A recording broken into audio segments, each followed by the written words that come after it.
Aquí comeza Historia e Historias, o voso espazo no Galiportus, onde degrañaremos a historia con rigor e amenidade.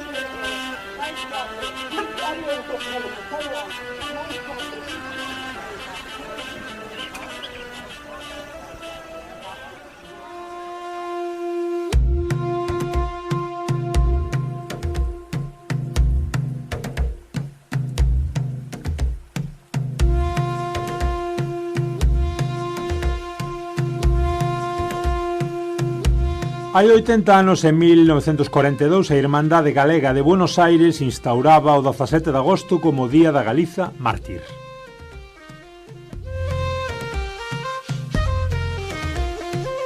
Nese mesmo día, máis de 1936, ás 5:15 da madrugada, Alexandre Bóveda dirixíase así ao seu irmán: "Quixen facer ben, traballei por Pontevedra, por Galiza e pola República, e o trabucado xuicio dos homes, que eu perdoo e todos debedes perdoar, condéname." Poucas horas despois sería asasinado polos franquistas, que 4 días antes escenificaron a súa disposición a fusilalo, no que presentaron como un xuicio por traizón.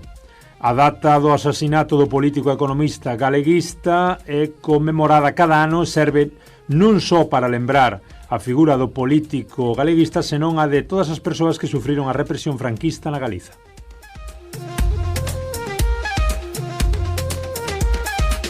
A pesar dos intentos por institucionalizar e oficializar este 17 de agosto como Día da Galiza Mártir, o PP desmarcouse no Parlamento pasado novembro dun pacto que incluíu a homenaxe a Bóveda, pero non esta outra petición. Todo a pesar de que nos últimos anos a data foi asumida por institucións diversas, mesmo algunhas gobernadas polos propios populares, caso do Concello coruñés de Cerdedo Cotobade ou da Deputación de Ourense. Neste ano, e por primeira vez, a propia Xunta acudiu á homenaxe do ilustre galeguista. Porque a falta dun acto oficial do goberno galego, a xornada continúa a ter o seu epicentro institucional na homenaxe organizada pola Fundación Alexandre Bóveda, FAB, e polo Concello de Poio na Caeira, perante o monumento que lembra onde foi asasinado o político galeguista, así como logo no cemiterio Santo Amaro, onde repousan os seus restos. Ese foi o epicentro tamén neste 2022 dun Día da Galiza Mártir que, no entanto, vai espallando os seus actos e outras localidades, como destaca a FAB, que amosa a súa satisfacción pola cada vez maior extensión e institucionalización dunha xornada que xa conta en numerosos casos coa participación de todas as forzas políticas.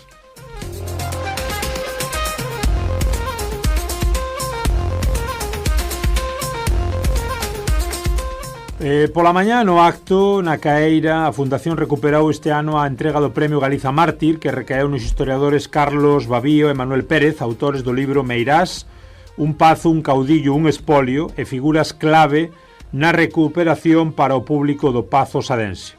O galardón foi entregado por alcalde de Poio, Luciano Sobral, e máis por Amalia Bóveda, a filla do histórico galeguista. Foi Amalia, precisamente, que nun emotivo discurso quixo destacar os valores de seu pai e de tantas e tantas mártires que loitaron por construir unha sociedade baseada nos dereitos de todos e todas. Antes, representantes da Fundación gabaron a valentía e peso intelectual de Bóveda, condicións que fixeron posible o galeguismo e o Estatuto de Autonomía.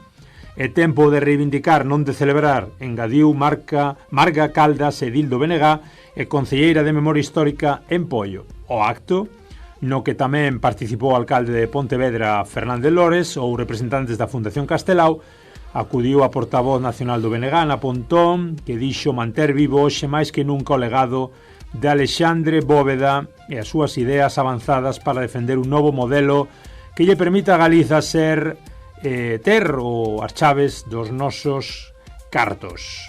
A líder nacionalista cree que hoxe é máis necesario que nunca manter viva esa memoria e ese legado. E finalmente, do lado da Deputación e Concello de Lugo, renderon tamén homenaxe a todas as persoas represaliadas polo franquismo.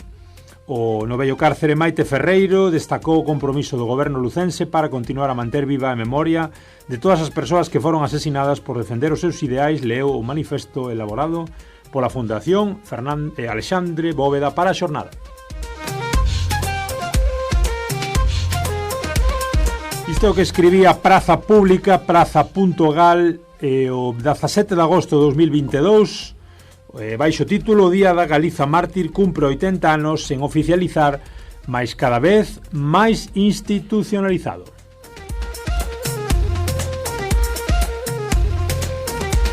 Ola, ola, boas, eu son Germán Esteve do Germano a Portuguesa e xa sabedes, aquí estades nun novo episodio express dese Galiportus que lle chamamos gustosamente o Historia e Historias, e aquí estades na Radio Ari 107.2 con Carlos nos mandos técnicos facendo Galiportus, facendo este Historia e Historias, e tamén con Abraham Dorraca, o noso historiador ben querido. Boas, Abraham.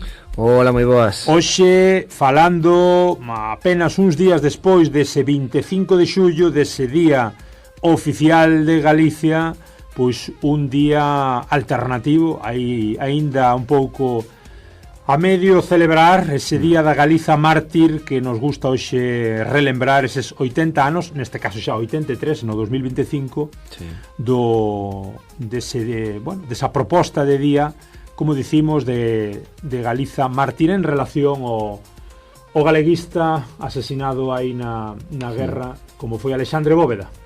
Sí, efectivamente, non? Ese día do que temos referencia xa desde o ano 42, non? Aí celebrado incluso pues, no exilio, non? E ao final un día tristemente ignorado tamén por boa parte da sociedade galega, que non é consciente aínda hoxe, penso, do enorme sacrificio que fixo toda esa xeración de persoas, non só do Partido Galeguista, tamén do PCG, do PCE, da Orga, de todo ese monte de demócratas que pretendían pues, simplemente un avanzar, non? A modernización do país, e que se personaliza, non? Esa figura de Bóveda por como foi todo ese proceso, por como foi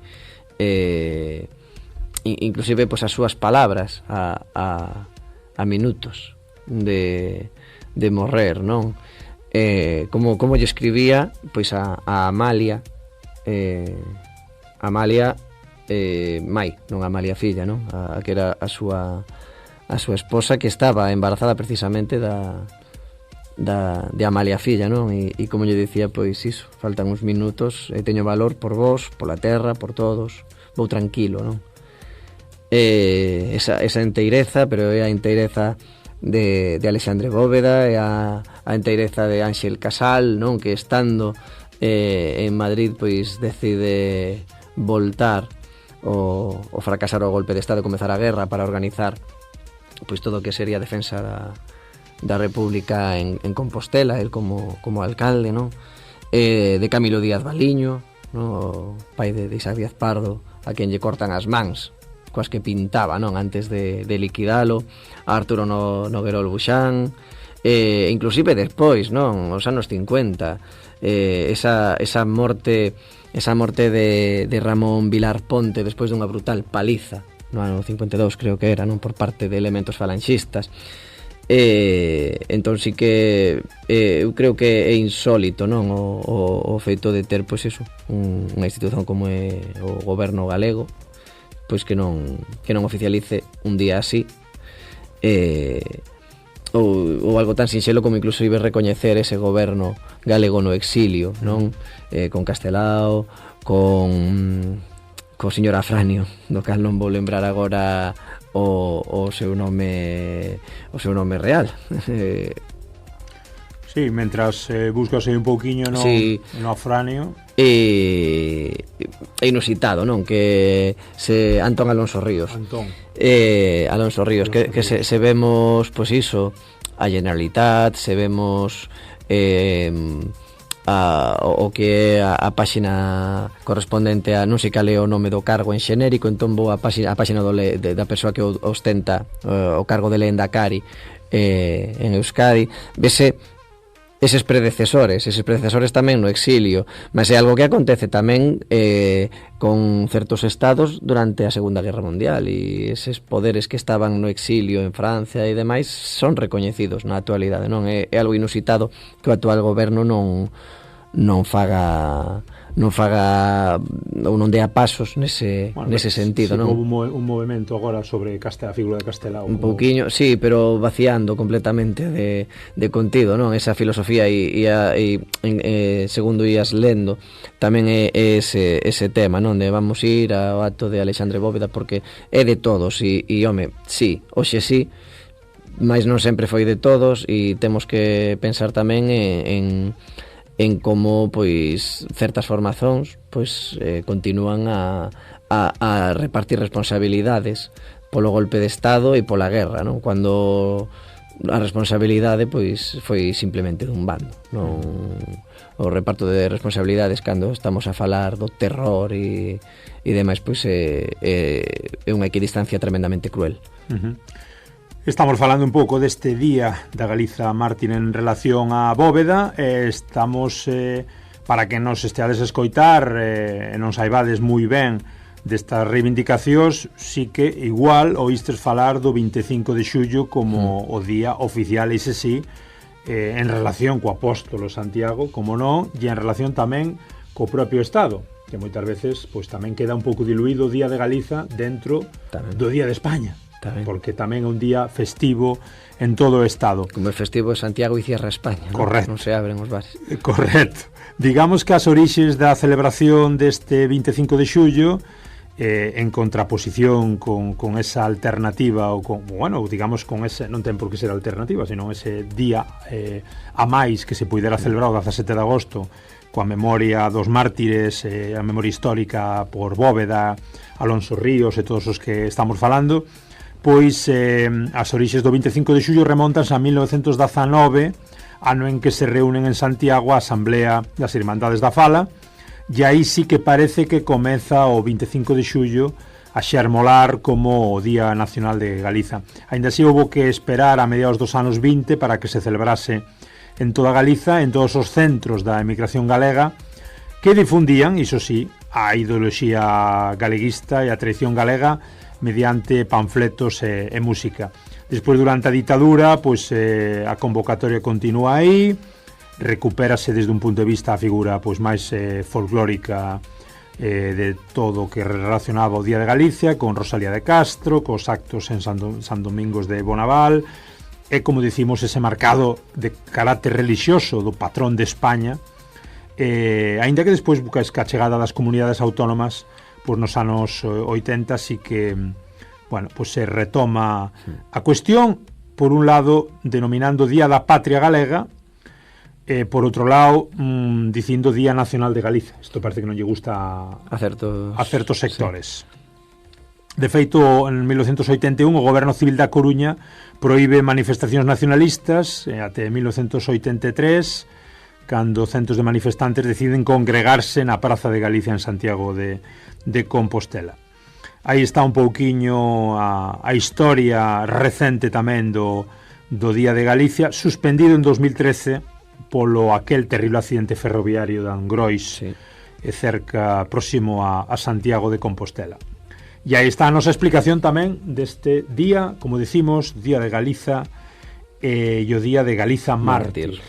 17 de agosto. 17 de agosto, aí en 3 semaniñas que podrían estar os dous perfectamente dentro do calendario. Sí. Non, habría que pagar o festivo despois, como decía outro. Algo así, efectivamente.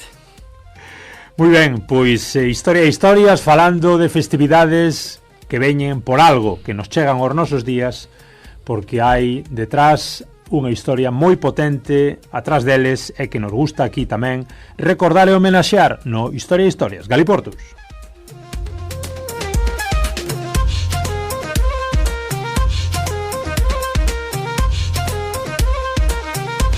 Historia e Historias, o voso espazo no Galiportus onde degrañaremos a historia con rigor e amenidade.